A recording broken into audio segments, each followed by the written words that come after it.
Yeah! Happy Comic Book Day and welcome back, all you four-color funny book aficionados.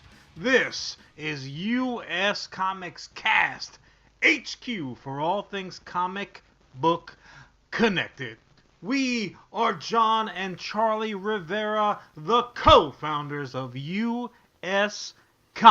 Charlie, happy Comic Book Day. Happy Comic Book Day to you and to everyone listening and watching today. As always, we are brought to you by Bad Mary Band and Sergeant Finesse Gaming. If you haven't done so already, please smash that like and or follow button and hit that comment section like Bowser at karaoke. Oof, Bowser, Bowser, Bowser. Charlie, we're going to jump in, but just real quickly, I feel like it's been a week since we connected with so many of these good people. How has this last week treated you? We've had weather going up and down like a goddamn maniac. We've got news in the comic book world galore. How you been, brother? What you been doing the last few days? You know, it's been another trying week, so I felt the need to go out and just buy the most ridiculously oversized television for our mother. It's nice. 75 inches. It's far too big for the area it is. Yikes. Our mother is currently going blind, but I am looking forward to the next time I'm able to pop in a movie and experience in like 7D or whatever the fuck that thing you know generates. what? That's a perfect size for her to watch. Joker stream over on Twitch. Joker is checking in. What's up, brother? Joker saying he's had a crazy long day. Yo, man, I'm with you, dude. I must say that personally, my back for the last 3 days has decided to be my mortal friggin' enemy. My back has been murdering me like I was just Fred Flintstone himself, breaking rocks in the quarry just to make a buck. You'll probably notice, anyone who pays attention to the video version, I'm sitting a little bit lower in the fortress over here in Weehawken, but the way it should be. I should fucking be above you at all times. I mean, you know, if that's what it takes, Charlie, to get you through your day, then I'm totally okay with it. But I will say, look, speaking for myself personally, even a superhero like me gotta realize, Ellis as well is checking in. What is up, Don't Ellis? read this! Don't support this shenanigans! I'm gonna do it, man. Ellis is a commenter numero uno. So, you know, that's just how it is. I mean, Joker's got some stuff to say also, just because those shoulders be carrying the podcast. You know what, Joker? That is right, man. Just like when I'm playing Fortnite, I gotta carry my little brother through the match. That's what love does. But that all being said, Charlie, what a lie. Whew, what a lie that is. One day just look at the statistics and your eyes are gonna go across. But I will say this. It's not the only victory in the video game world to have happened, because once again, if I'm not mistaken, Charlie, this might be the third week ongoing, absolutely undefeated, above even the Rivera brothers. It's none other than the Super Mario brothers. That is right. Luigi Mario and Mario have once again carried the box office, beating out the Pope's Exorcist, beating out Dracula and Renfield, beating out Michael Jordan, even beating out John Wick, if you can believe this. Said, hey, get out of my face. To be fair, they had that fucking superstar, and they doubled in size. If it was a fair fight, or if John Wick had a pencil, we would be A-okay. Frankly, if Princess Peach was fighting on John Wick's side, then I would probably have to say that it went a little different. Just really quickly, Charlie, before you take over. Honestly, I was surprised, man. I was surprised. Is it because the trailer looked shitty? Because it did. Look, the trailer wasn't good. We're absolutely going to have a breakdown trailer review episode, 100%. Because honestly, it's not just us that are having these trailer Can we watch all the trailers I skip? I mean, if we flip them backwards and like cut out the audio every once in a while, edit that shit. We probably can get away with it. But no, Charlie, I'll be frank. I mean, when this movie, even when I knew it was coming down the road, when it was just like one comical controversy after another, even at that point, I was looking at the computer screen and talking to myself. Really, really, this is what we're getting jammed up about now. Really, Well, I have to have words with one of my comedic icons, John Leguizamo, who I never like to disagree with. Like this is really that we are talking about. That's right, Brian Ferguson also checking in. All trailers are shit. Brian, you know what? Charlie has very much adapted that policy lately as well for some trailers. Charlie's still not quite that racist. But yeah, Charlie, what were you gonna say? I mean, look, you know, the Super Mario. This I didn't realize. I'm not sure why, but I certainly didn't realize that he was such a controversial character. But go ahead, launch into what you were gonna say. well, I think right out the gate we have to acknowledge the elephant in the room. This film did something amazingly inclusive. It had a cartoon character voice another cartoon character because Mario is clearly played by Linda Belcher. That is a thought that permeated my mind from the time I saw the teaser Really? Wow. through the end credits. That's not Chris Pratt. That is clearly Linda Belcher from Bob's Burger helping their family with their money check. That's a first. John, That's a first. there are very few moments in my life where I have like a moment of feeling uncomfortable and have to drop one of our business cards to a person at a movie theater. I don't ever do it except for Super Mario Brothers because that theater was jam-packed with children and mothers. And I was like, I co-host a podcast. This is for a review. I'm Charlie, not a creep coming alone. I went to this movie child-free in the middle of Manhattan. I honestly, I really wasn't that comfortable. It's a beautiful theater. Seats that were reclined. The popcorn is very good. But I was looking over my shoulder half the time for Chris Hansen. I'm like, I am going down for a crime I did not commit. This is a children's movie. Let that be said first and foremost because we are about to review it like it's Shakespeare 2 Electric Boogaloo.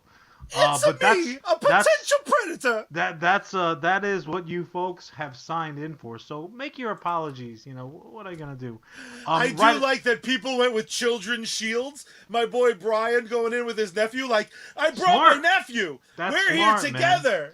I would have snatched the kid up off the streets of Manhattan had that not been a larger crime than the one that I was trying to convince everybody that it wasn't gonna commit right there. But I do gotta say this, Charlie, and again, this is a children's movie, and very often, unapologetically, well, the thing is, like, you know how and I'm gonna lose half the audience here, but it's okay.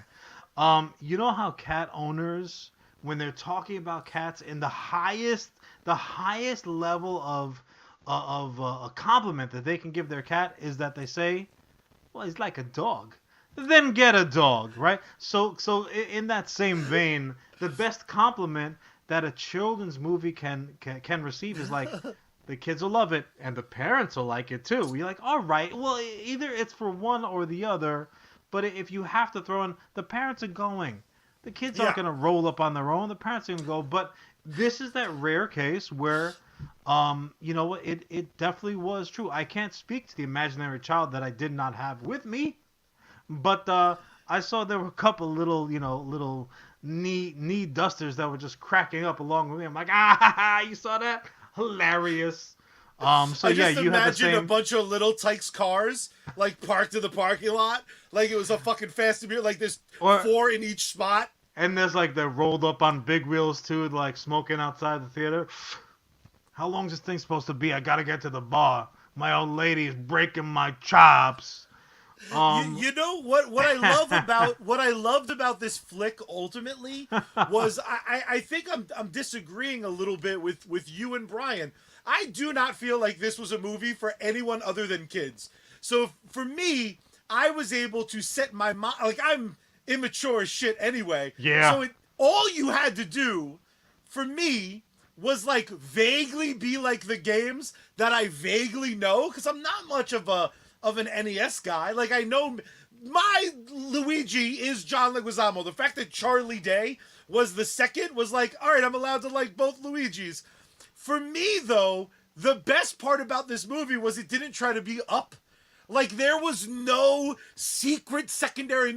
It wasn't that brothers shouldn't fight. It wasn't that all you need is friendship. This shit was literally like, the star make powerful. Donkey, Well, Seth Rogen. let me. Every actor played themselves, basically holding a controller. Seth Rogen didn't play Donkey Kong. Seth Rogen was animated as Donkey Kong, but played Seth Rogen. Well, Like, I love that. Let me ask you this, because I very much disagree with you. The actors, the voice acting cast was outstanding. I think we both agree on that. But let me ask you, because you did kind of jump ahead. I'm getting the impression that you enjoyed the flick. Yes. I was one of those like dribbling little kids, kicking my feet, just having a hell of Very a time. good. You're just kicking the seat in front of you, throwing your popcorn all over the floor, and telling the flight attendant that she's got to clean it up. Oh no, I'm sorry, that was a douchebag, terrible pitcher's wife and her crappy kids. So yeah, so I again, before we get too deep in it, I very much also as well as enjoyed this flick. But you know, though, again, I don't know if it's because, yeah, we're granted very much immature individuals. I seriously had the kid. I'm like, the thought, these kids better not talk through this. Here I am. I mean, it's a kid movie, John. Like, they have precedence over you. Nope, that's not how I was in the theater, bro.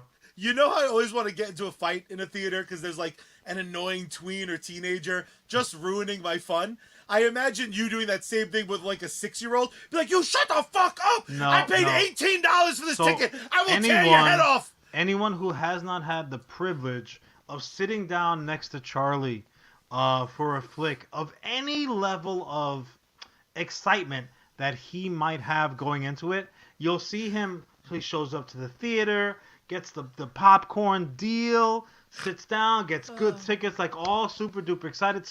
Nothing but ear to ear Charlie smiles the second. And saying the second might be a little bit of an exaggeration, because it's truly the nanosecond that Charlie hears an utter peep from any individual other than myself, because he knows his role. He hears a peep from somebody. Charlie goes from Charlie Day to Ice Cube. The eyebrows furrow in the middle. It's like, oh, they're so, like, they touch, but not like they naturally touch. Like the unofficial touching.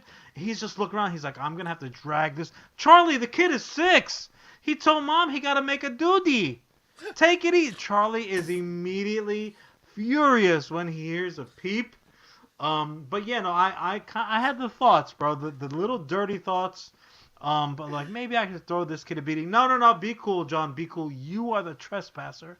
No, I really enjoyed the movie. Again, it's not Shakespeare. I throw that around here or there. It's superpower. It's not Shakespeare. Fun. It was Charlie. It was a Mario game. If you took the plot of that flick and just jotted it down in pencil and paper and said, here's the new game for fucking PS 92.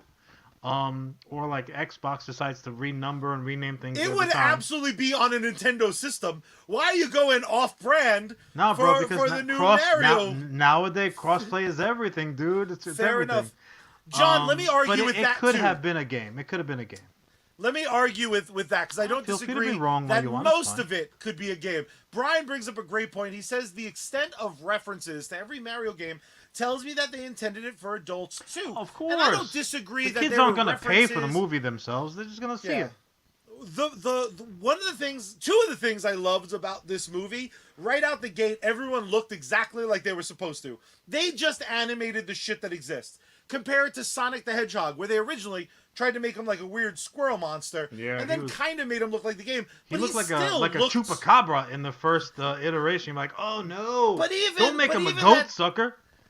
Even that second iteration, though, he looks like a live action Sonic. It's a mixed blended. It's CG and it's live action, so whatever. Right. But Mario was distinctly Mario, and I would agree that for 6/8 of the film, it could have been a game. It was a nice, easy to digest, very basic story. John, did you just say for 6/8?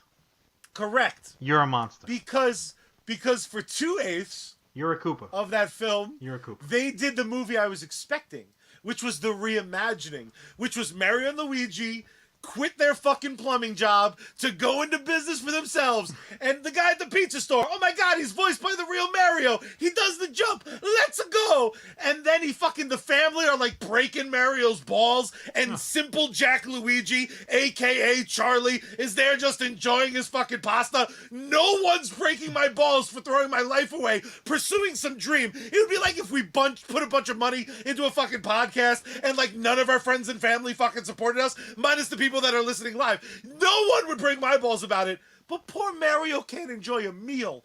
Motherfucker can't wash his glove-covered hands before his mom, dad, uncle, cousin fucking Simon, every fucking one in the neighborhood is like, you made the mistake. And then the movie is like, fuck, that's enough of that. Let's do the thing where it's just Mario. I have to hit your pause button. Are you saying that wouldn't be the setup of a game? Because you're wrong. 100%. I would pre-order that game right now, even if it didn't allow me any kind of like extra skin or some kind of like a super weapon or whatever. Cousin Paul checking in. Paul, I hope you're feeling better, man. I don't know if we mentioned it here. Cousin Paul had a terrible crash him up. We do hope you're feeling better, but I think we might have gotten some good news for Paul on the Fantastic Four front. Paul chipping in, I guess it's better. He better march over to the theater and watch the flick. Charlie's enthusiasm is rubbing off. Yeah, it can tend to do that. Definitely check it out, Paul. It's just bottom line. It's a fun movie, but to get back before we run away, as we tend to do, I agree with Brian as well. It was Easter egg-tastic. Matter of fact, I almost feel like they should have opened up rather than a few days before on Easter itself, because there were so many Easter eggs. Even the damn bunny wouldn't be like, yo, what happened? It's craziness. Here's the thing though, and I'll relate it back to another movie that we both enjoyed, the Dungeons and Dragons flick. Yes. Where and the reason I'm connecting the two is because a deep fan of either the Nintendo Mario verse, which I'm not really huge either. You know, like I played the pixelated. Back in my day, Mario looked like a fucking splotch on the page. Or the D&D heavy fans, which we know there's a ton of. There were a bunch of Easter eggs that I only caught one or two of in both D&D and the Mario flick. That deeper, heavier fans, they would have been gobbling up like it was free day at the fucking like at the chocolate egg factory, and they were giving the factory away to one lucky kid that found the golden ticket. It was amazing. And as I said, I caught a ton of little Easter eggy type stuff, and that's on a lower level of fandom. I don't know if you felt the same. There were certain things that I spotted. I'm like, that's something, but I'm not exactly sure what the reference is, but it wasn't required, right? It wasn't like an episode of Mandalorian where you have all this fucking Filoni required reading. I'm like, okay, they're referencing something there. I don't know exactly what it is, but it does not take me out of the story. That was the point I wanted to make. And I love that about the flick. Let me ask you this, though. Is there a word for when something goes from an Easter egg and then hatches into like an Easter eagle? Because like they just play Mario Kart. I guess it's a spoiler. And rightfully so. Whatever you want out of Mario, I do not know what else they could have done to satisfy someone who loves those games. So Brian's chirping in again. I think I got about 90% of the Mario Easter eggs. I'm going to go ahead and I'm going to propose when the fucking Easter egg hatches and it becomes an Easter fucking falcon or whatever, we call it a Ferguson. Done. That next level. Oh, Brian, you've Easter been egg, canonized. He has been canonized. Make it official. Put it in the USComics book. It's a Ferguson. Yeah, no, it's absolutely awesome. Now I will say this: they were almost obligated to have at least a lengthy section of Mario Kart because they one of the greatest games of all time. Absolutely, but in essence, they like the entire concept of a movie was already like borrowed from it for non-Nintendo content. So Wreck-It Ralph really had his way with Mario Yeah. Kart before Mario did on the big screen. I thought it looked great, and I did want to go back again, Charlie, before we lose that point. I did not think that they all kind of like oh, they just were just reading for themselves. Granted, Seth Rogen always sounds like Seth Rogen. He even when he's trying, he can't help it. So I'm like, oh, it's like Seth Rogen. I imagine him wearing a Donkey Kong suit, and that's exactly what I got. But I was totally fine with it. Everybody else, though, sorry, Johnny Legs, including Charlie Day, I sat there thinking, look, I'm not sure about the ethnicity of these digital characters that don't exist in real life, but I'm okay with whoever they cast because there was not a single cast member that I sat back thinking, you know who would have been better? None. There was literally not a single person that I would not have recast as somebody else. Maybe Charlie. But my number one absolute top of the pile, Jack Black. Jack Black. Who is just Jack Black, though? Like, Jack we are Black bouncing back and killed forth. it. I want to apologize. He wasn't just Jack Black. I want to What are you talking apologize about? because I do think Toad, who I believe was Keegan-Michael Key, Keenan.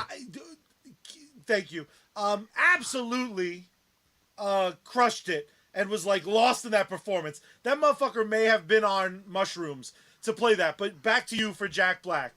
Mushrooms, though, would be canon. And I will say this: the only aspect of Jack Black that was like fucking like traditional every role type situation Jack Black is that he sings. Now here's the issue: Banger of the year. if he is Thor just at it again. If he was singing and he was like just somebody on American Idol or somebody trashish, if he was a little Dr. Pepper, Little Pepper, whatever he's called, like then I would have taken umbrage with it. But Peaches, for anyone who is unaware, Peaches has cracked the top of the Hot 100. This is a banger of all bangers. So much so that I would say confidently, Charlie, the number 3 cinematic musical numbers, not covers, musical numbers that were written for the movie that they're in. We All Die Young from Rockstar. That Thing We Do from Self-Same That Thing We Do.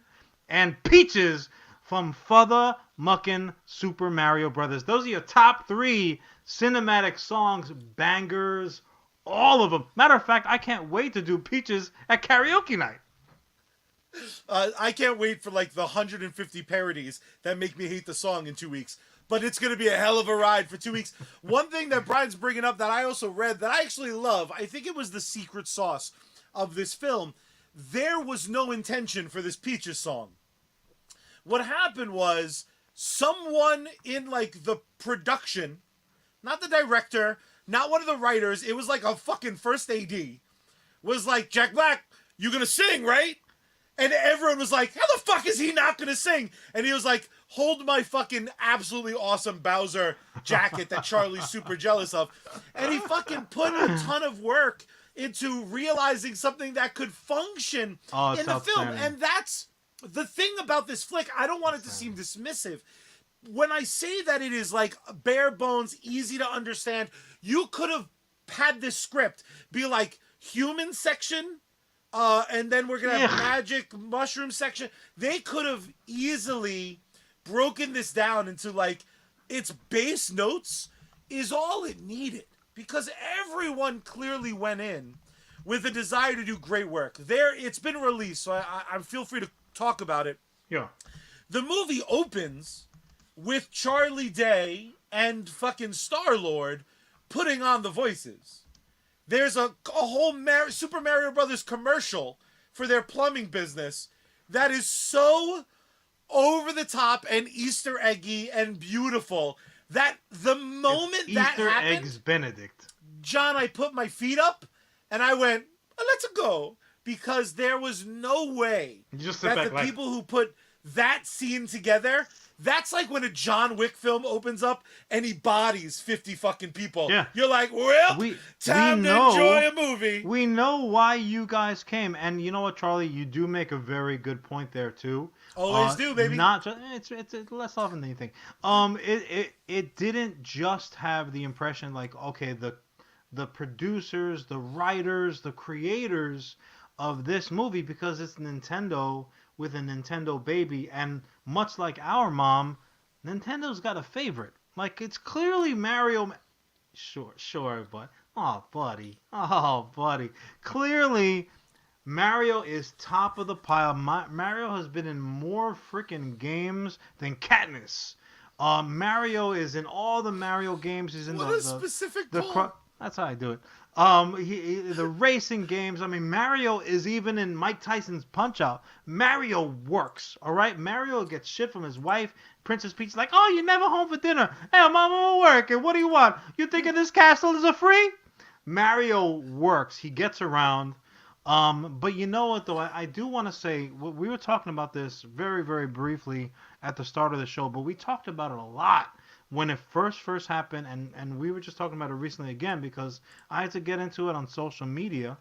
The 1993 Super Mario Brothers movie.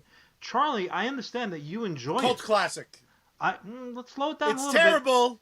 I understand that you very much enjoy it, and there are plenty of things that I absolutely enjoy that are terrible and bad for me. There are plenty of people that fall into that category too. But I realize they do suck. Like, it's important that we acknowledge it as we're like scarfing down, like scraping the bottom of the fucking, of the jar to get every last. Let's drop a speculous spread. You're like, this is really bad for me. Nom, nom, nom, nom, nom, nom. Like, it's okay. So the most recent one, forget about Chris Pratt. For some reason, there's more hate on Chris Pratt than on the what's his face with the hair and the flaming shirts? Guy Fieri. Chris Pratt is the acting Guy Fieri. Everybody like, oh, I hate him. Why? Why do you hate him? Like, why? Because his religion. There's a name for that. It ain't cool, man. It ain't he cool, broke up bro. with Anna Faris. That's why. You know what? So did I, guys. I hate to be the bearer of bad news. Wait, me and Anna, we broke up a couple of weeks ago. But yeah, so then Johnny Legs jumped on it. So we put Chris Pratt in our back, in the rear view, and then Johnny Leguizamo, who plays Luigi. For anyone who's somehow, if you're living on the rock, you don't know that he played Luigi. His Puerto Rican and Colombian self played Luigi, who is Italian, I think. And that last version was very much live action. He came out and said, "Oh no, there's not enough. There's no representation, no Latin." And then here's my poor girl, fucking what the hell's her name again? Come on, Charlie. Anna Taylor-Joy. Anna Taylor-Joy. So she's here. Anna Taylor-Joy plays Princess Peach, the action hero Princess Peach, because it was Luigi who had to get saved like a little bitch. She's an action hero supreme. She does it awesome. The voice acting was great. But you know what though, John? I hate to tell you, she could have done it in Spanish because she was raised in Buenos Aires. She comes from she's half Argentinian, half Spain Spanish. Yeah, granted she's half English and Irish too, but nobody's perfect. Just kidding. So like right away, like all these voices, and it happens on a celebrity level. It happens on a just like a nobody's level like us. People are so anxious to jump on board and have something to say. It's the Super Mario Brothers movie. It's not Shakespeare, Johnny Legs, and you were in a Shakespeare flick and nobody gave you a shit about it. And on top of all that, it's animated. Who cares who does the voices? Really? Is that what we're gonna line up? And is that the hill that we're gonna die on now? I don't think stupid. I don't think it's fair. I think this hit you at the wrong time in the wrong place. I do agree it's a fuck up, but I will defend Johnny Legs even when he's wrong, the way I fucking defend Johnny Arms, which is what I call you. But you admit skadoosh. He is wrong. He was wrong this time. So he took up arms and he charged up San Juan Hill, like for something that was pretty dumb about. I So do again, think it was a big miss though for one of the sequences when they're in fucking the real world. They should have animated Bob Hoskins at least. Like, and maybe they did. Maybe it's hidden in the background. But those jumpsuits are at this point iconic to a group. or they could have gone truly old school the way some of us wanted, and they would have gone the cartoon intro because my man who looked like Captain Lou Albano, forgive me that I can't remember his name now. Um, that was Mario to me, bro. I'm like, hey, I also, but this is clearly the guy. This is the guy that that's what I mean. Mario was animated after. Here's the thing. There's time to make things right. Let's go ahead and get Super Mario Brothers 2, Luigi's Mansion on the coming, road. bro. Let's go. And what we could do is we could rectify all of this. Breaking his balls could be Johnny Legs. He can meet Princess Peach. She talks to him in Spanish. We all have a good laugh. The fact of the matter is, John, if this is a sign of things to come, if we can have both, sometimes, John, I want to go to the Olive Garden. I love Italian food, but sometimes I want the Olive Garden. And I feel like Super Mario Brothers wasn't trying to outpunch its weight class. It was very comfortable with its skin. My boy Brian coming through again. Also, clearly want to make a Nintendo Cinematic Universe. My theory is that Peach is from the universe of another game, like the sister of Samus from Metroid. I love Brian, that. Why is Holly Weird not calling you right now? You have a luscious, deep Viking goatee, and yet they deny your glorious storytelling. That's a good one. That's a good John, one, Brian. the last thing I'm going to say before I kick it to yeah, you man, for take us final home, baby. thoughts. This was one of those movies. I sat down in that movie theater. They ran out of Sprite. They didn't have fucking Kool-Aid. I literally was unable to get a beverage. I had to drink a giant bottle of Aquafina because all their machines were broken. And Aquafina is basically soda water. I'm saying, I sat down. My chair wasn't comfortable. The theater was a little bit too cold. I saw a big scratch on the screen, and I left that theater high-fiving every little fucking Rugrat I saw because I had an absolute fucking blast. Chris Hansen, we got another one. How dare you? Bring on the next one. Damn straight. Yeah, TMNT _ TTV also joining us over from Twitch. What is up? Thank you for joining us yet again. We're just talking about our shared enjoyment over the Super Mario Brothers flick or película, as both Johnny Leguizamo and Anna Taylor-Joy would say it. Yeah, no, absolutely, Charlie. So do what you got to do, man. Take us to that next level. You know how to do it. I'm going to jump in the war pipe, and I'm going to go from one amazing thing to another. I do want to remind you guys in the chat, keep hitting us up. We are going to double back right after our second segment. So keep chatting away. We're going to get back to you on all fronts. But John, we're going from glorious movie to glorious movie with a twist. Netflix will never... Oh, shit.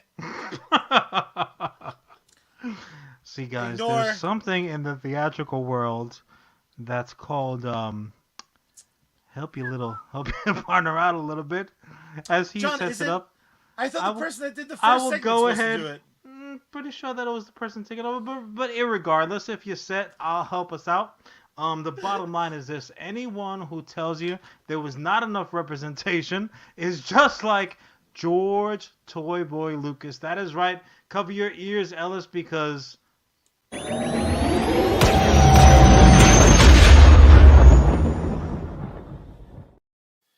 Han shot first, baby.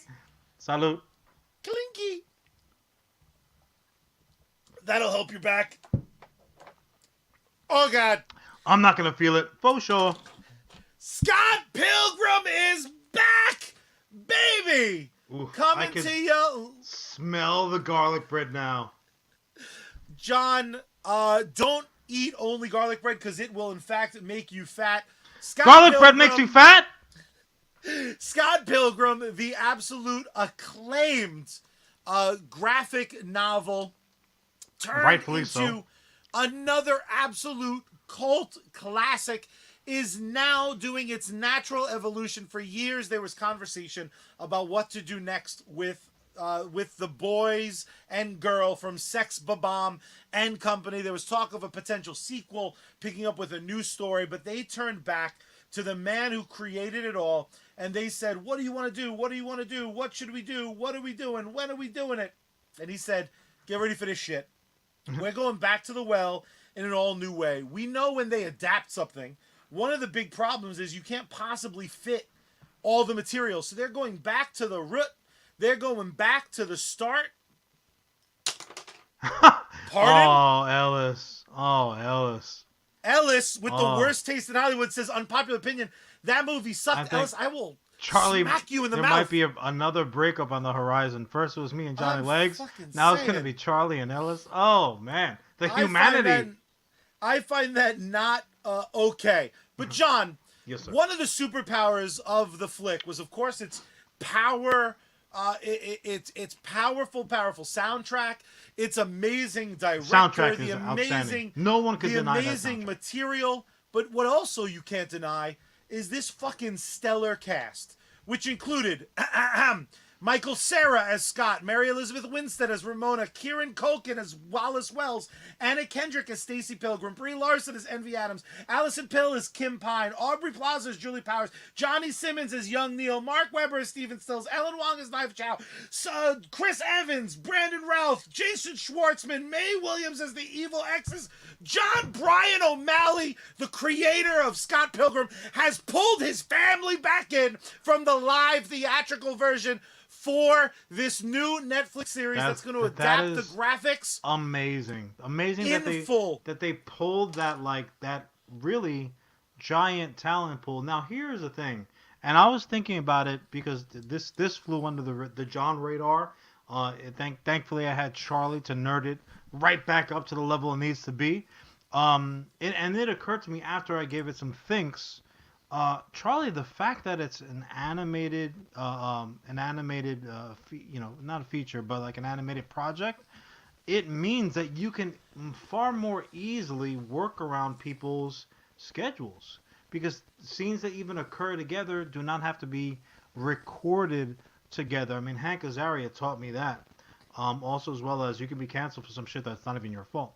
But yeah, so once that occurred to me, I realized, you know what, this might be the best way to move forward with projects like this, because if you liked the comics and if you liked the flick, or even if you thought it was okay, you'll know that there's a ton of story that didn't make it through, right? The finer details, and again, it's like they call it a graphic novel.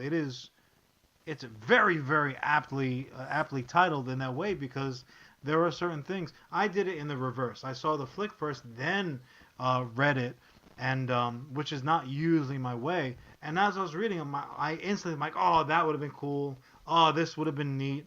And I really very much enjoyed the movie. Obviously, I more than enjoyed the comic. So let me ask you, Charlie, for an adaptation in that vein, where, yeah, they're going back to the well, they're going back to reference that source material, but just in a different animated, visual medium. Was there anything specifically from the books that you were lacking when you got that live adaptation?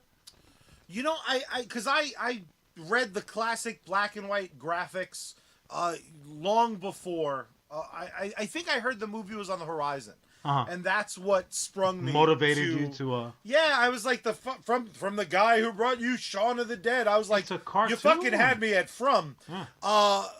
So when I read it, you look at some shit and you're like, well, that's unfilmable. That's unfilmable. They're gonna streamline this, and then I saw it, and I'm like, Michael Cera's kicking fucking everybody's ass and pulled a magic love sword from his chest. The main thing for As me, he's apt to do. The main thing for me is the ending didn't exist until after the movie. Right. And then it was different. So I start this journey right before the finish line. They're like, we adapted it. Bang, bang. Here's an ending that you love, but like doesn't take, like, I loved it, but it did feel wrong, the theatrical ending. Then I get the graphic and I'm like, this is the right ending. Oh, Like, interesting. I Okay. can tell that this is the graphics ending was superior. So just the fact that our finish line is going to be different, not to mention we could get 7 seasons. There's so much material that you can It's even rife, further man. It's stretch. rife. And certain things can be played out a little bit longer and stuff like that. Now, I do have to say this: that experience that you're having, or that you had, with the flick to the original content, I'm still praying at night to the Seven and to the New Gods and to the First Men that I'm gonna have that same experience with George R. R. Martin if he ever finishes those last 2 books. I'm like, please, man, do me right, because they wasted my time over here on HBO, now to You be known you as you Max. bring up you bring up 2 good points though. I tend to do that. That's true. And they were somewhat concurrent and kind of fit together Uh, in my I'm opinion. surprised. And I love Game of Thrones, right? But what happens with any of these series, much like what happened to Scott Pilgrim, Mary Elizabeth Winstead is a star, but like Chris Evans is on a different he's on a different stratosphere. Yeah. He's like nearing top talent. He's like Mary not a MEW is a moon. Let's not go crazy and call her a star. All right. fair. But what this allows, like you said, this allows us to get the band back together. When you look at Game of Thrones wrapped up earlier than HBO would have paid because you start having stars that deserve what they deserve. However, by virtue of it being in this case, an anime very specifically, which elicits a certain visual, a certain style, a certain openness for kind of crazy action. I can't help but wonder if we lived in a world where Game of Thrones was animated, would we still have Khal Drago running around at this point? Would we have 15 seasons? Well, the ability to sometimes stretch things out yeah. versus having a kind of limited time period. If you're a fan, you can't help but be excited by the notion of, if it's good, especially it running for as long as it needs to tell the story. Well, yeah, but that's the operative word. As it needs to run as long as it needs to accomplish that given goal, because there's plenty of properties out there that ran far longer than they should have. When we look back on it, when they say hindsight is 2020.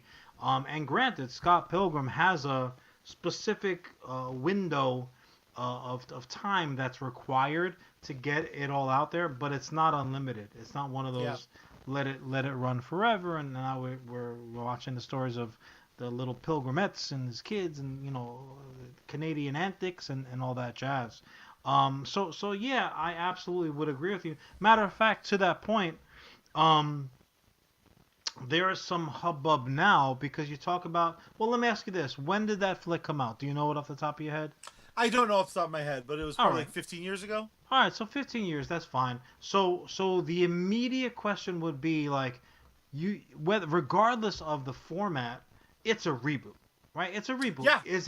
Was it live action and now it's animated, an anime literally? Absolutely. Does that make it not a reboot? No. It's still a reboot. Harry Potter, whenever the fuck Harry Potter just wrapped up, and people are getting all kinds of up in arms and just waving their goofy wands around like, oh, you can't reboot it, blah, blah, blah. You can reboot it, and they are. And I'm here to say it's better for it, because look, we've had this conversation before. Interesting. We're gonna have it again.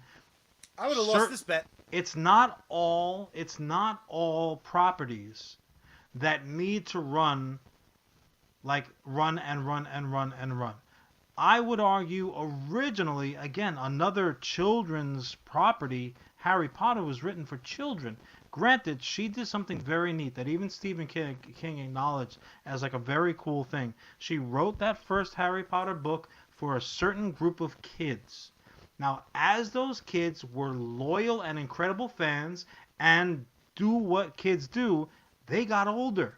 So what she did was she didn't keep on spitting out the same level of content. She said, all right, I'm going to write for this same group of kids. So as that series progressed, her writing became more and more sophisticated, so that by the time the last story came out, it was in essence for young adults, if not adults. Granted, there were senior citizens reading at that point, which is fine. Look, whatever floats your boat. Again, to use a Charlieism, I'm not going to yuck your yum. Enjoy it. I personally couldn't really get into the books because I'm like, no, this is for fucking kids. You're like, I'm an adult. I'm pretentious. So I was like, I'll just wait for the books, for the movies rather. And unlike Charlie, I enjoyed the movies just fine. I like fantasy. I like all that like goofy Latin stuff. It's fine. All the tremendous talent, like as far as the adults especially. A good dragon never hurt nobody. So I had no problem with it. I do know, however, that there was so much meat on the bone that the movie could not possibly get to. So Charlie, if you're not quite as knowledgeable, which you shouldn't be, really, let's be honest. Each one of those books was a school year, and in essence, they kind of like took the summers off. In England, the summers are you get what you get, and then they went back for school the next year, and boom, there's another book, another book's worth of events that occurred. You probably noticed like it was winter right about the middle of every one of those movies, and that is completely accurate to the stories. Now, what they're going to be doing in this series is every book is a season of television on HBO. And we all know that HBO does not spare any expense. So the thing that you hear like, oh well, what if the like the value, like I don't know the term is I'm thinking of, but production value. Thank you, thank you myself. What if the production value isn't there like it's a movie? They had $1 million plus episodes of Game of Thrones. You think that they're gonna save a couple of shekels on friggin' Harry Potter? No, they're going to be faithful, far more faithful to the books than the individual movies were. So something like that, I think. No, definitely, Charlie. Tell me an HBO series that has penny pinched. Name one. They don't exist. We're not talking about the same thing. I was saying them being accurate to the books. We don't know that. Harry Potter could wind up being a non-binary Asian person. That's like, fine, but it's still the story that they're telling. Like the caricatures, like the color of their hair has nothing to do with the story in Harry Potter. How would you feel if they rebooted Star Wars? How are they going to reboot it? Just back from the top. But in what format? We're redoing Episode 1, the TV series. Fine, great. So you're unique that way because, for me, I don't have a dog in the Harry Potter fight. Right. I know that. If they did Scott Pilgrim, the anime, with a whole new cast, I would still be excited. Sarge once again has an alarm. Sarge is tapped in to the secret state. He gets text on his phone. See, that's why he doesn't use an iPhone. He knows, like, yo, Sarge, jump in there, bro. Charlie's about to malign Harry Potter. And Sarge said, oh, get out of my way, suckers. I got something to say. What's up, Sarge? I can't help but, I know for me, I would, after only getting... Oh, Ellis, that's a contender for line of the night. I love Ellis. We'll get to that in a second. Well, yeah, hit us up. So Scott Pilgrim was one set of books that got adapted into a film, now getting adapted into an anime. In the event that this cast was totally different, part of me would always miss the voices that I now hear in my ear. It's the same way that like I can watch a new Batman. Yeah. Even though in my head when I read a Batman comic, there's only one guy who's Batman for me. Conroy, of course. Yeah. I think even the actors that play Batman hear Kevin Conroy in the head. Yeah, when they're like reading the script. I think what it comes down to is optimal joy.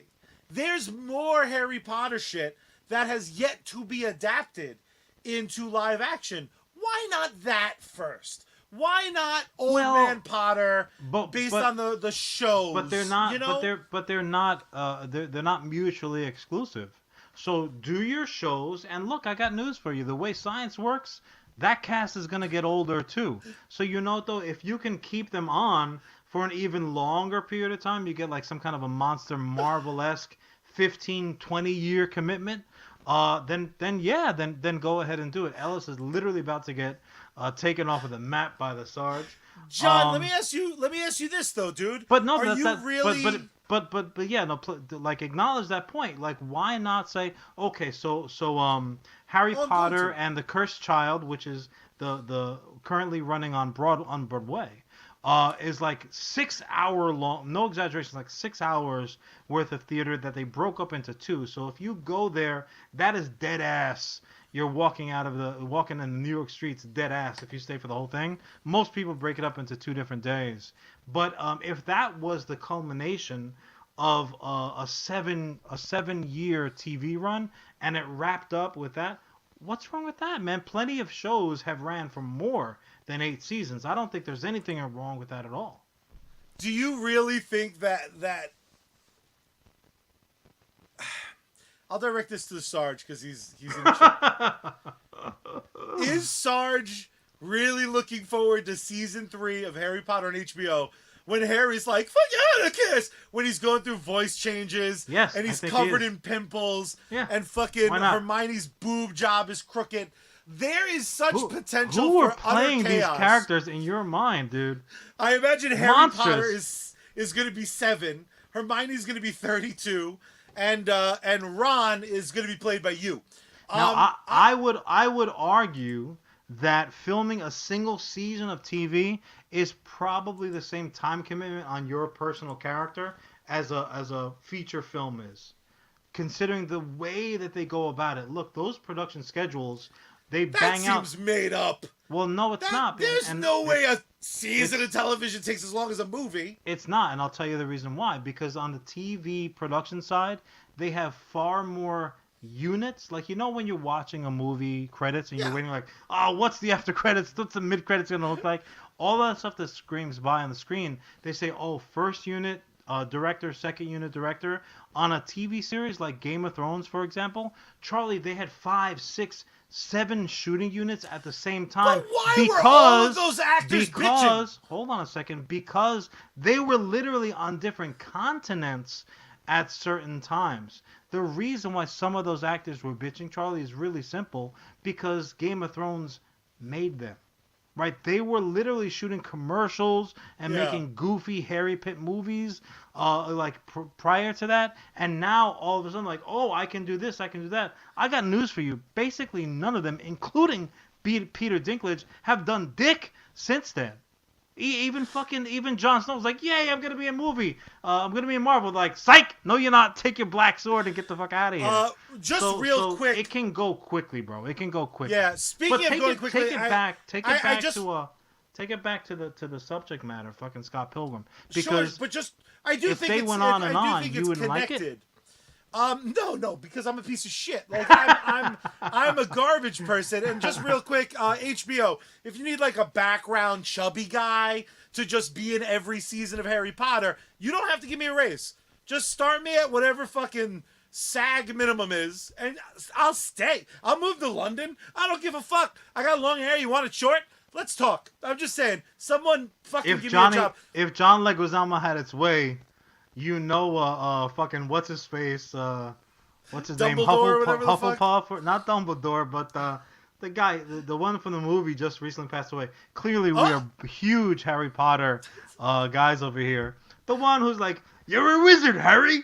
That's Charlie. I want that character now to be from the Bronx, and he's got to go get Harry from PS 172. He's like, Mira, Harry, you are a wizard, bro. Come on, man. You don't know what you're doing? Let's go. Oh. Let's jump in the yellow cab and get our ass to Hogwarts, son.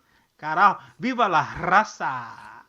First and first, mostly, if you think that's a bad idea, you don't fucking know me.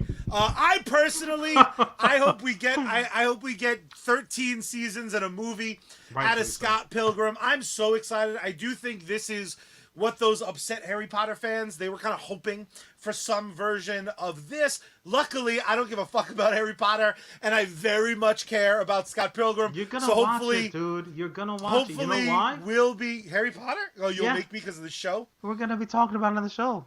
Fun fact: You know I didn't something watch about all of that.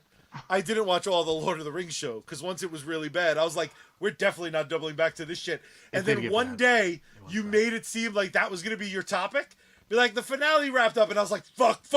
The idea of watching like 9 hours of a show I didn't like. Yeah, it's Charlie. I gotta call that sick again. Oh, Yeah, I'll John, be like- John did a thing you didn't watch. Yeah, we picked a subject I didn't watch. There have been a couple times where I've been really late to pre-show because I'm watching the last fucking 2 minutes Fucking of some Charlie, shit. man. Ellis back in my good graces because he says I'm a man. John, you Charlie. know what's fucking great about dark days? Sometimes when you're having the fucking worst day on earth, you're depressed for no fucking reason. Your back hurts. Your brother's annoying you because he's right so I know often. that shit. But like the 2 times he's wrong, it like just ruins your week. Then Netflix is like, "Hey, remember us? We're Netflix. You pay too much for me. At least your brother does." Here's a Scott Pilgrim series. I'm thrilled. I'm just so genuinely over the moon. Yeah, I man, can't I'm wait to excited talk too. about it. This is one of those things that even if it's bad, it'll be fucking good enough for me because I can always pop in the fucking DVD. It'll exist. It'll exist. Exactly. John, any final Charlie? thoughts? Are you happy with my conclusion that more Scott Pilgrim is good? I'm happy about it because look, my final thought is a slight addendum to Charlie's policy. If something is good, if I'm still at the point where I enjoy that thing, yeah, fuck yeah, give me more. You want to give me different variations, different flavors, shape it, wrap it up a little bit different package, whatever the case might be. I am all for it. If it's trash, repackaging it is only going to make it look like different, shinier trash. But if I like it, I'm there. So I'm all. Give me more Scott Pilgrim. Give me more Harry Potter. Give me more whatever the hell. I love it. I love it. John, Word. what's fucking great is we are buying what they're selling right now. So we don't have to try to sell absolute fucking garbage. Because unlike other podcasts who sell for any other random brand that's willing to pay, we are sophisticated. Because today we are once again brought to you by one of our absolute favorite bands, Bad Mary. You heard them during the intro. You're going to hear them again at the end of the show. If you're wondering where else you can catch their act, you can follow them over at Bad Mary Band across all social media platforms. You can support them over on patreon.com/Bad Mary Band. You can stay up to date at badmary.com for merch and upcoming performances, including their tour of Japan. But my favorite part, John, their entire discography is available on all music streaming services, even the ones that don't exist yet. Damn straight. But that still leaves the question, and is the $1 million question: where we dropping? The answer is with Sergeant Finesse. You can currently find him gaming for a little while longer over on Facebook as indeed a partner, but he is spending more and more time on Kick.com, which is a dope, relatively new streaming service. Multiple streams every day, outstanding video game content, supporter games, co-streams, giveaways, contests. Don't be a sucker, check him out there, because when the sergeant's on deck, you salute. And when he joins us in the chat, you double salute. GG, son. Charlie. Let's double back to the people. For those of you that dropped okay. a comment that we didn't talk about yet, let's pull out some highlights or some things I want to double back and talk a little bit about. I hope you were taking notes. Oh, yes, sir. Yes, sir. Going back to our boy Brian, lots of great comments coming over on Facebook, but Twitch fighting back. And, of course, YouTube always has some great people joining us. Brian said that all trailers are shit. John, I skipped so many trailers that it's been a long time since I've seen a contextless trailer. Yeah, but Super Mario Brothers, I wasn't impressed by that trailer when I originally saw it, because again, if I'm not interested in a movie, I'll watch all the commercials you try to sell. Are we still in an era of, I felt like for a little while, trailers over-promised and under-deliver. The old formula is all the best bits are in the trailer because they're trying to get your butt in the seat. Yeah. Has that changed? Like, what is it about some of these trailers that just don't move my needle at all? Is it just because I, am suspicious of them now? What do you think as a trailer watcher? Yeah, no, totally. Because you look at things, and I don't mean this with any disrespect, you look at most things through an emotional eye. So in the trailer sense, you've been hurt before, and you're just protecting your little delicate little heart. I don't want to be hurt again, and that it's logical. But Charlie, it ain't brave, man. You gotta be brave in this world. You're like, show me what you got, and you rip it off. Not if you're wearing a dope Ranger sweater like this. Woo, up 1-0. Take that, Devils. No, you gotta be brave about stuff. That's the way I look at it. Every once in a while, there'll be a moment where you're like, hey, something in the trailer that I didn't see, or hey, this trailer made me think X, Y, and Z, but it didn't. That's capitalism, baby. You lay your hard-earned buck down on the table and you say, give me what you're selling, and then you just take it. Buyer beware. I have no problem with it. Yeah, I think a lot of people are sharing your sentiment. I hate the part of the trailer that tells you what it's a trailer for. I don't think that's the problem with trailers, Ellis. The best part of trailers is the Optimus Prime voice. In a world where now you're about to get the plot of this movie, don't have to watch it. That world is gone, Optimus. Doesn't exist anymore. Is it fucked up that I think that's what I miss? I think I miss like the old standard format was like the years 2085 and parasites run the motion. Trailers, like, it's just trailers awesome. used to serve as a function of like, we were sitting there, you see a trailer, it wraps up and you elbow the person next to you. That looks good. You elbow the person next to you. That looks like crap. In essence, you're deciding, they're saying, look, these 4 movies are also as well as coming out. And in essence, you decide in that moment whether you're going to see it or not. That was what trailers were, because they didn't every fucking movie didn't come from established IP. Now in 2023, if it doesn't come from established IP, you may as well throw it in the fucking garbage. Like, it's going to go straight to streaming. Straight to streaming is the equivalent of what we used to say it went straight to DVD. Right? Yeah. So, like, now you know like the Surf fucking... Ninjas? Exactly like Surf Ninjas and Surf Ninjas 3. They fucking tried to sell me. I tried to watch Ninja Turtles 2 and that Surf Ninjas trailer every fucking time. And you never knew where the remote was. So like, God damn, I gotta watch the Surf Ninjas trailer. I know it word for word. Fuck Surf Ninjas. They're like turtles, but they're kids. We are absolutely gonna have a fucking episode segment dedicated to trailers. Gotta be, because there are very good trailers out there. They really are. We're just gonna roll the dice. Clerks 3 trailer was like in a different way, like almost just as good as the fucking flick. Or I think, and again, we'll talk about in a future segment. We'll talk about like favorites, best, etc., etc. But I remember the first time little kid me saw the fucking trailer for The Crow. Like, you talk about setting the mood for some shit you have no context for. I almost popped my britches. But that proves my point. You didn't know The Crow. Yeah. You weren't sitting there reading Crow comics like, oh, God, Eric Draven, oh, life is unfair. You didn't know The Crow. You didn't even know Brandon fucking Lee. So a trailer was your gateway drug to that content. Where now you're like, I'm going to see that shit. I don't know what it's about. Yeah. I'm going to see it. And that's what trailers really should do, but they're almost unnecessary. A trailer could be like a black screen, just basically like Marvel fucking Festival and DC Days and all these crazy conventions with like, this is the new phase. That could be the trailer nowadays. 2 seconds, boom, Ant-Man 17. Okay, not going to see it. Ant-Man sucks. Like, it doesn't take, the decision-making process is now become very short. I like your style. Let's move on to something else, but a little bit similar. A little while ago, Ellis dropped, we showed it before, but it's worth repeating. Super Mario Brothers is 2 for 2 in great movie adaptations. Obviously, Super Mario Brothers. Ellis is like the Noid.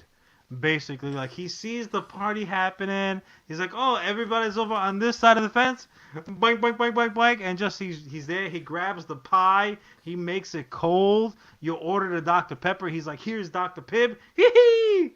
Ellis, you can't take him at face value. So I'm going to need 2 pieces of art from Ellis. I'm going to need him to make himself as the fucking Noid, and I'm gonna need him to make like an official like golden egg with wings coming out of it for the Ferguson, because those 2 pieces of iconography, and just have them going like fucking nose to nose. They're arch enemies. Holy shit!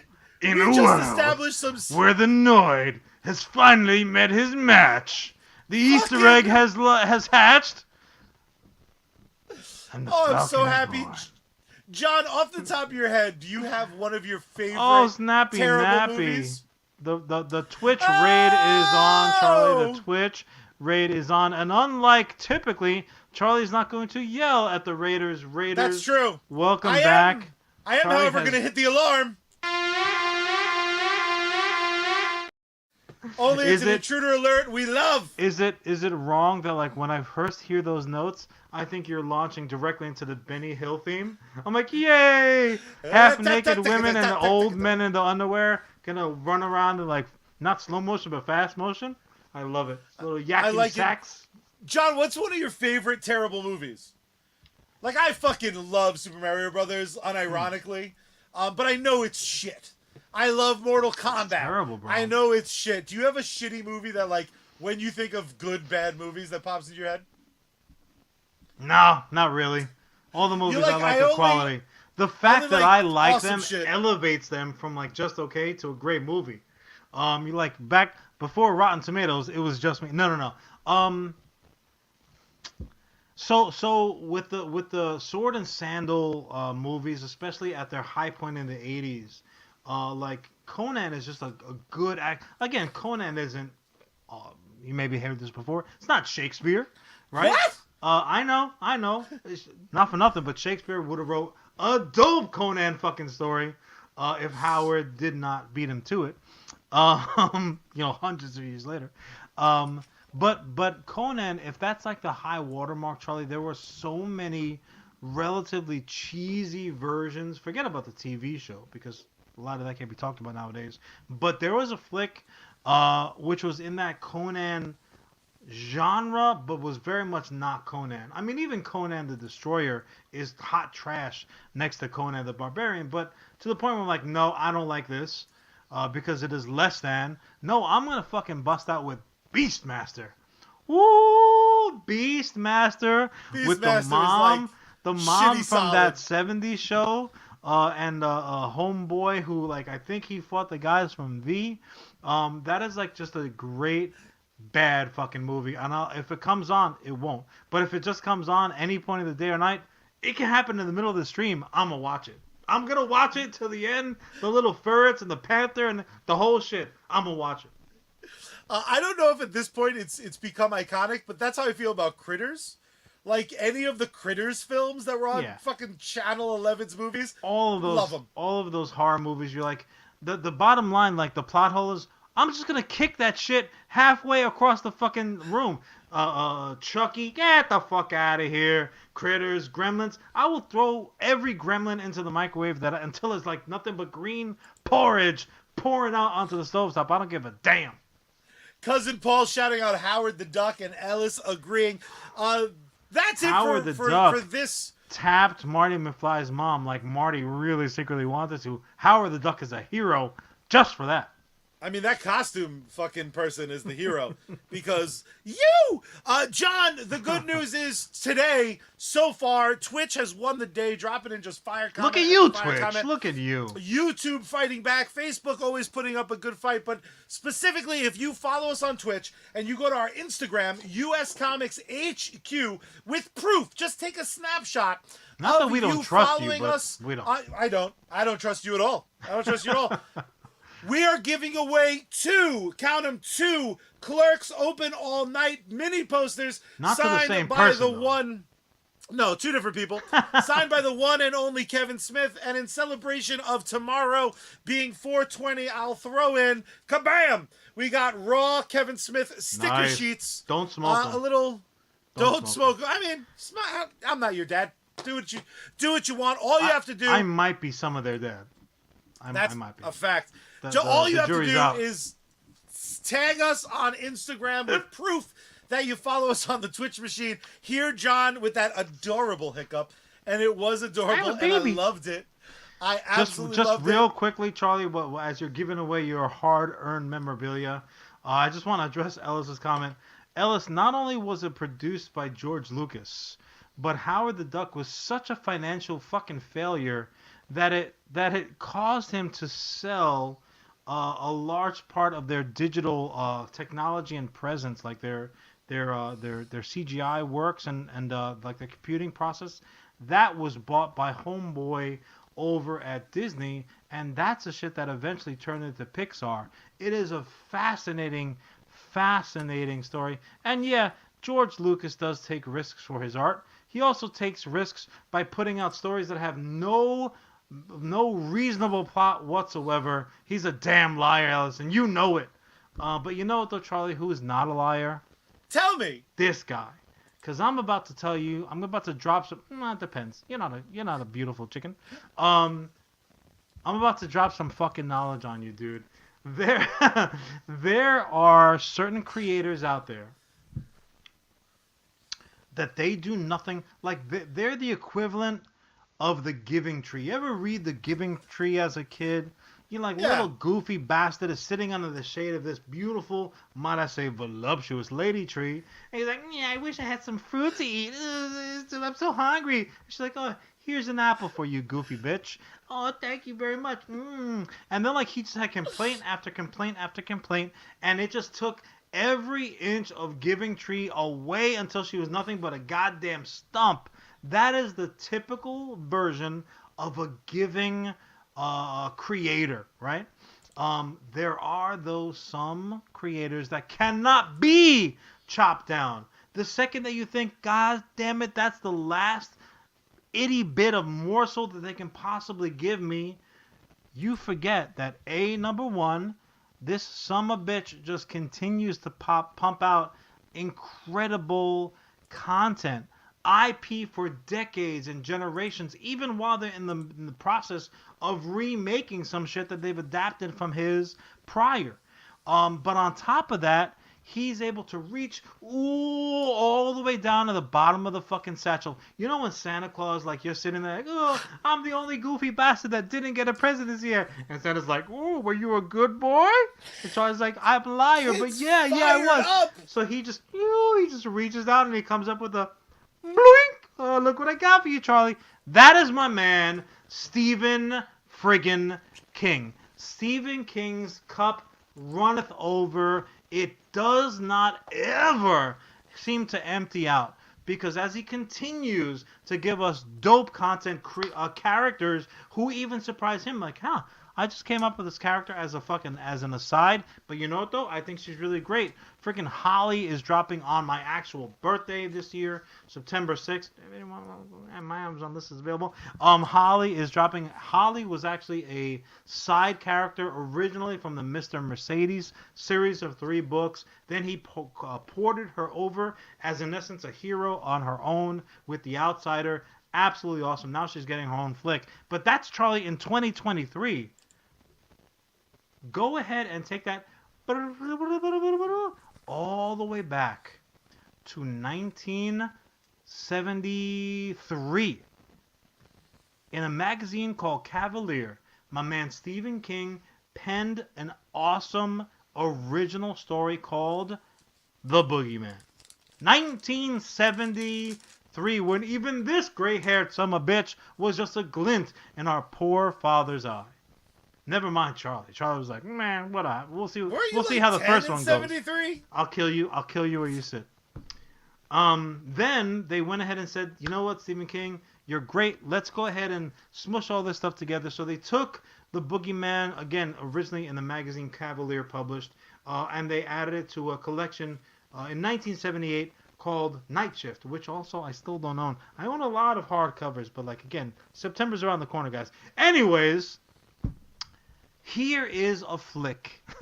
Here is a story that, look, Stephen King's got a plethora of IP to be adapted. Like I said before, they're remaking adaptions that they've done. Fucking Salem's Lot is right around the corner. I mean, like, some of his best work was done relatively shoddily originally when it was adapted to the screen, big or small. You're very kind to those adaptations. Well, some I mean, look, like, jump scares are one thing, but like, it's another if, like, you change shit altogether. This is Stephen King we're talking about. Regardless, this original story from 1973 is just now being given the adaptation, given the fucking the view that it should have had all the way back then, but they didn't adapt shit like we do now. The Boogeyman is coming to theaters. Charlie, this is a flick. The short story is chef's kiss. It's outstanding. It's one of his first, like, a lot of the Stephen King isms that you didn't even like know to look for did not exist then. So that was like the literature version of a jump scare. You're like, oh shit, I'm gonna have to sleep with the lights on tonight and forget about the fucking closet door. It's coming to theaters, Charlie. When the makers of this movie, this adaptation, when they screened it for people, for like non movie people, non business people, movie business people, the first time, they fucking were screaming, Charlie. They were, I'm so scared. They were screaming so loud that they ended up missing important plot, the dialogue that came after those scares. And he's like, fuck, man, now I have to pad on either side of these scares time. Like, I've gotta give my pansy audience a minute to catch their breath, and they're clutching their pearls so tight. He's like, I got to give him a second because this is important now to the story structure. That's the job that they have fucking done on this flick. Now, they did try an adaptation years and years ago. Jeff Shirano? I don't fucking know. Somebody, some loser, 1982, did a shit job. He did it for. He actually did it as a short film, which is a little bit on the nose. Oh, it's a short story. I'll make it a short film. Shut up. So in 2018, Scott Beck and Brian Woods, they said, "Oh no, we're gonna adapt it. It's been time," and they were right, but they waited too damn long. So finally, in May of 2020, they were like, "Hey, what's happening with the adaptation?" Like, well, we suck, so just do something else. Oh my god! Now finally, it's getting the attention that it deserves. And it is indeed 20th Century Studios putting it out. Mark Heyman wrote it or adapted it rather, and Rob Savage, which is just the best horror movie director name of all time, is indeed doing it. And Charlie, it is going to be. I'm saying it now. This is going to be the scary fucking movie that people will talk about for this year, if for no other reason that the content, the concept is so day one scary. Think back, Charlie. What was the scariest shit as a kid that you could possibly imagine? Oh, you land there in your little twin bed. You got your TMNT comforter pulled up to your little chinny winny win. And you're like, I'm gonna go to sleep and wake up in the morning, have cereal dry because I'm a monster, and cartoons. It's gonna be great. But then there's a little, there's something that just sends your tiny little baby balls directly up into your body. Do you mean the first time you ruined my life, and it led to you seeing child me buck naked in the bathtub because you decided showing me Freddy Krueger was a good idea? Do you mean the fucking nightmares I had for weeks until I had a dream? What solved it? What cured it? You're the beast, Jonathan, that made me fucking too scared to take a shit without the door open, so just in case Freddy grabbed me with his glove right in my little undropped nuts. It wasn't until I had a dream where Superman showed up to fuck Freddy up that I was able to rest comfortably. I like that. You're welcome for that. You fucked up my life for a bit, bro. Excuse me, bro. Who gave you Superman? Erroneous. My boy, he gives Erroneous. And he take it away. So let me ask you this. All right, so some rapscallion decided. Why the fuck why do we do this podcast? That fucking Ellis, the fucking thorn in my side, knows how I was scared. I was a baby. Why the fuck did you bring me to Star fucking Spaceballs? It's Ma, all about. You're on my shit list too now. All Ma about opening and up, Irma. Charlie. I know you're in heaven. I'll fucking when I get there, first piece of umbrage. Why you got straw handbags?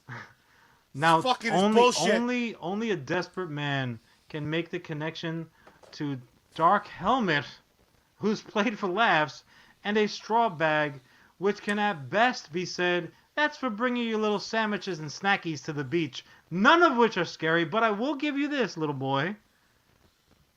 Freddy Krueger can be scary when he's not being hilarious, because he's also hilarious. But let me ask you this. So I for whatever reason, decided, let me show Charlie Freddy Krueger, and it stuck with you, right?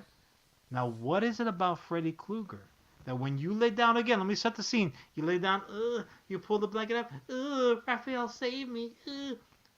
What was it about that Freddy Krueger character that really scared you? What'd you think he was going to do? Attack me with his claw hand. But I mean, like, I've done that with just a fork. Like, what's the scariness? Did you think that he was... Do you remember which Freddy movie it was? Yeah, of course I do. It was Nightmare on Elm Street 2. Is that the one with the fucking with the roach? Fuck, the person falls on the stupid sticky roach thing and peels up, and then he's a roach. I didn't even see a giant roach, John. Now here's the thing. I couldn't say if it was 2 or 22, but you immediately referenced the little bug pad, whatever. It's stuck on his face, blah blah. Now your father, who we mentioned prior, he took me to go see that's Scotch, isn't it, bro? The Scotch. Ellis right away. See, Ellis is like he's not just the instigator, but he is the dictionary and the encyclopedia as well. That was of course he knows. He knows it haunts me. Charlie was probably 22 when I showed him that movie, but that's beside the point. Dad took me to see freaking was it Freak Show? I don't remember right now, but like there are certain horror movie moments that stick with us, but they're very specific, right? So if you're going down aisle 6 and you see a fucking bug pad, your brain, your little horror movie PTSD might kick in. You're like, oh, Freddy gonna get me. Look, and that is a very specific thing, absolutely. But there are certain things, Charlie, that are fucking embedded in us as human beings, and as a little child human being, even more so because we can't really defend ourselves. And one might argue that the not knowing is the scariest shit of all. So as you're laying there as a little goofy baby, maybe out of the crib for the first time, and that closet door is cracked. Oof. And maybe you have a nightlight going in the room, but damn it, if the fucking sliver of closet that's open, that sliver of blackness is not the deepest, darkest black that there has ever blacked before, then I'll eat my jersey, dude.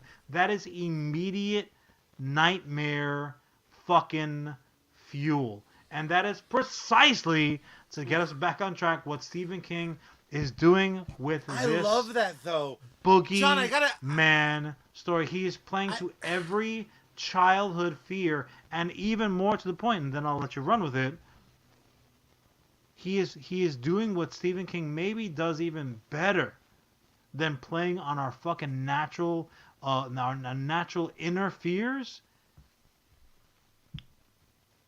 He's doing it through the lens of a child's eyes. Oh, Stephen King, you son of a bitch. Bro, he is the fucking master. Nobody does it better. Nobody has ever done it better before. And I might argue nobody ever will again. Stephen King is a beast. A beast. What I really love about this, because I'm ignorant to the world of stop enjoying the Spaceballs references in the chat, you son of a bitch. What I really love about stuff like this is like the boogeyman is so specifically vague. Like it really does manifest into whatever fucking twisted form most ruins your fucking day. So my favorite episode of Real Ghostbusters, they fight the boogeyman, who it turns out like has haunted Egon.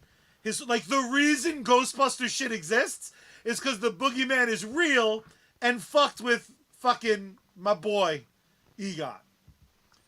That shit instilled itself in my head to the point where like that big-headed cartoon boogeyman was adorable, but on any visual spectrum. The live-action version would be played by Henry Winkler.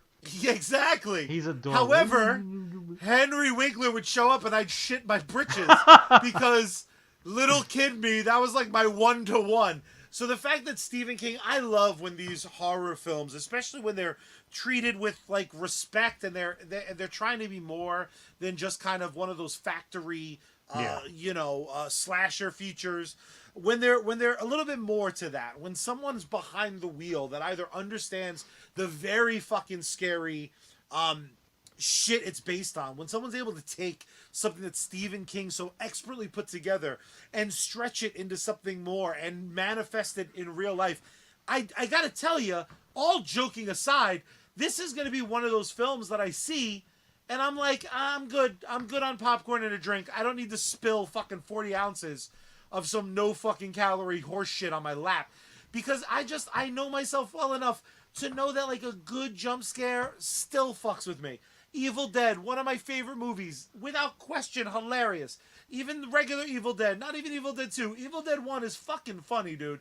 There's scenes in that where I'm like, oh, you son of a bitch. Oh, you son of a claymation Like, bastard. oh, you got me. You son of a bitch. You got me. Fucking genuinely, I have like a little bit of a lump in my throat because I know I'm going to have to watch this flick and like I'm going to see it on a giant screen and I'm going to be so scared and you may need to come over and watch me fucking clean my pishkito.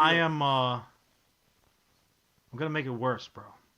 Oh, fuck. I'm going to make it worse for you. So, obviously,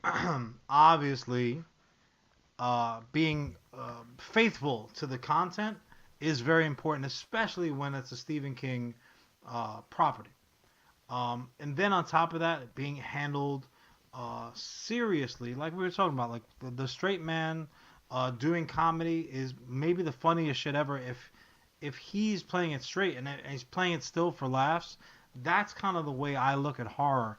Like the if it's gonna be like a wink to the camera, it needs to be overt. Again, like Evil Dead. But then you pepper in some stuff, you're like, oh, that's some gruesome stuff that is gonna stay with me.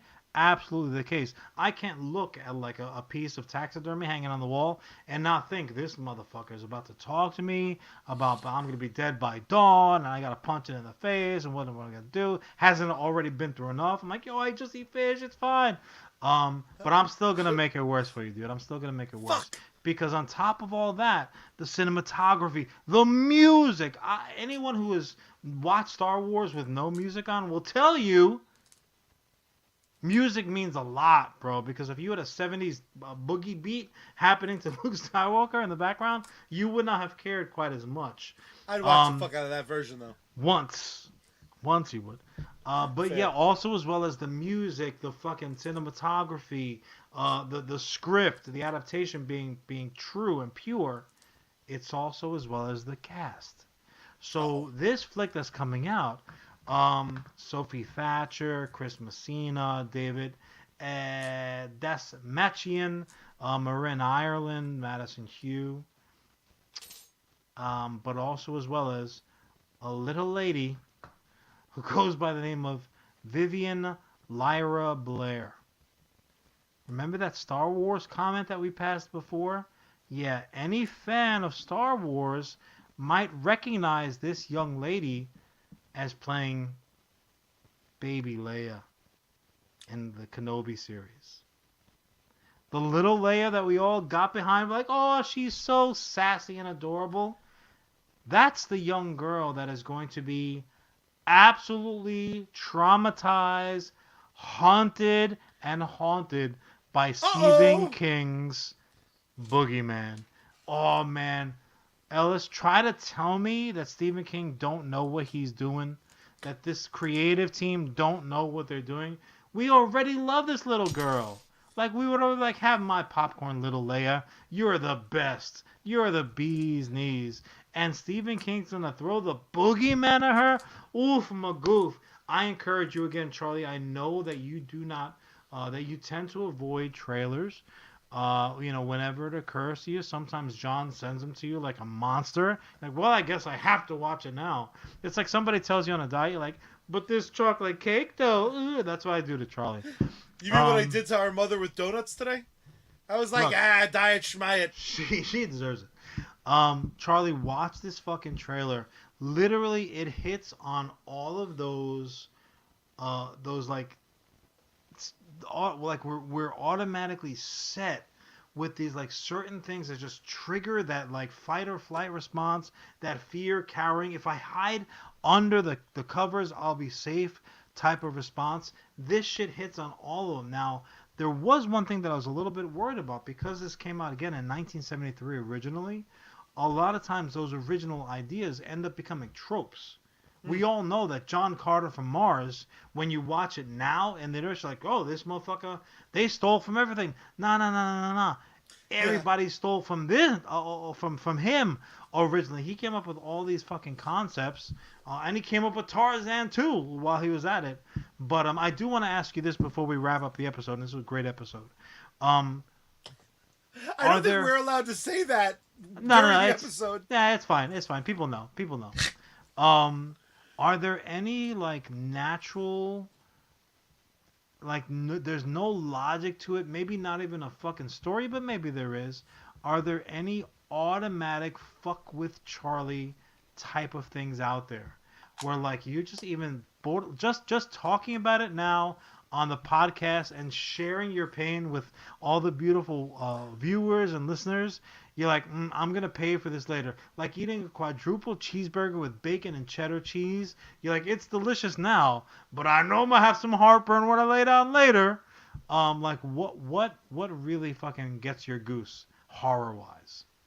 You know, I would say probably like a long-term committed relationship really clearly scares No, I didn't ask you about what scares them. What scares you? Sorry, I misunderstood. You know, they. Oh, that's a fucking great question that I'm like petrified to reveal to you, because it's just like I feel like this is a trap. We'll never use it, right, chat? Like we'll never use it. Yeah, I like. I have a real fucking phobia. Hold on a second. With. Yeah, nice. With like the idea, of like rot. So like at a hospital, decomposition, decay, open sore, any sort of like decompensation. That's the literally the word I was struggling to find. Just fuck. There's that scene in Bad Boys 2 where there's like drugs hidden in fat people. Yeah, and they're like corpses? Reaching in. Blah. See, but now here's the thing. At least those were relatively fresh corpses. Like that's true. If that's you're the talking best about like that's the best it could be. Grave robber situation, you're like, oh, we gotta go get Bob Jones. Oh no, he's been buried since December, and it's September now. You're like, oh, he's gonna be a sloppy pudding mess with maggots crawling around. There's a scene in Dungeons and Dragons. Did you notice? The flesh is gonna come off like cheese on like a fucking Little Caesars commercial. Did you that scene in Dungeons and Dragons where they bring to life a bunch of corpses? I was like, oh no. Now I will say this is proof that in all ways I'm a glutton for punishment, right? Because the Dawn of the Dead series, the Dead series, one of my favorite things of all time. Like, right. You animate a corpse, it works so viscerally for me because little the whole time rubber, I'm like, buckets of blood. Charles like, yay! John, I had to go through a haunted house in full Ghostbuster gear once. We were doing a charity event at a haunted walk for a special needs Camp Aquatic. Very worth checking out. We give a lot of our fundraising to them every year. There was this kid too scared to go through the haunted walk, right? Was the kid's name Charlie? The kid became named Charlie because I was like, I'll go with you, little fucking child. And John, these piece of shit horror actors dressed as zombies are like wrecking brains. I'm like, I'll knock it. They saw you coming, bro. Shoved the kid. I shoved the kid down. I was like, take him! Fuck this little idiot! And I ran through. It was it's not just your brother in Fortnite that you use as a human shield. A poor little defenseless child, also as well as Charlie. It's not even practical. That's a tiny little baby. How much are they gonna shield, man? Come on, use your fucking head. John, dude. at one point, there was like a long graveyard area with like some of the bodies were actors. I just scooped the kid up like I was fucking, you need a hero. I was, my fat ass full sprinting with 85 pounds on my back. I'm like, eat a dick, Hunt. It was, it's, yeah. Ugh. Rot. Yuck. Now, let me ask you this though: were you able to really fucking man up and force your way? Were you able to act your way through it? Like, did you show fear or did No, you I power hit through? it, but inside, like literally, once I got back, the kid was like, "Thank you so much." I gave him a couple stickers. I gave him a patch. I told them how brave they were. We did the high five game. I went back to our little haunt area where clearly we're winning because we're the fucking Ghostbusters. Too sweet me one time. Bakoosh. I went into the ecto and I just needed to have myself a breather. I was just like, "Oh, you fucking gross. You're so gross." Why am I picturing Charlie just curled up like Elizabeth Shue in Basically. fucking Leaving Las Vegas? Like, Yep. or fucking Jenny from fucking Forrest Gump. I wish I was a bird so I could fly far, far away. 100%. 100%. The worst part was, and I was taken at the time, so I wouldn't have paid attention anyway. But there was this, I presume, gorgeous woman.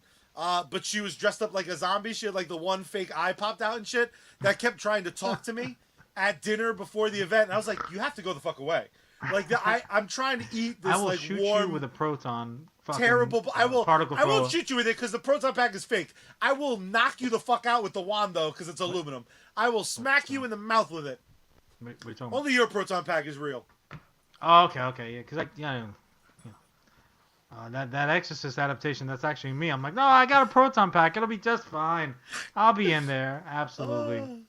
No, man. Clearly, I'm super duper excited. Do you have anything that scares you? Don't try to fucking end without revealing your soul, you piece of garbage. Man, like, I'm almost, I'm hesitant to say because I know how people can be, especially my co-host.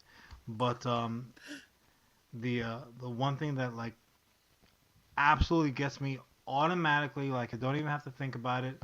If something is even referenced as like pertaining to it, like the fucking bolitos shrink right up, like it's the middle of winter, and you're running around in your drawers, and like there's no chance. Like this is an automatic loss for me. Literally get scared. Sometimes tears in my eyes. I can't conceive of like surviving the situation. Is not telling the people how we end each and every episode of US Comics Cast. So Charlie, why don't you tell the good people how we take them out? Would you? First, you gotta turn the power on. Then you gotta turn the volume up. Then you gotta tune Bad Mary in, open up the window wide, and scream out to the night sky. Save me, Space Girl.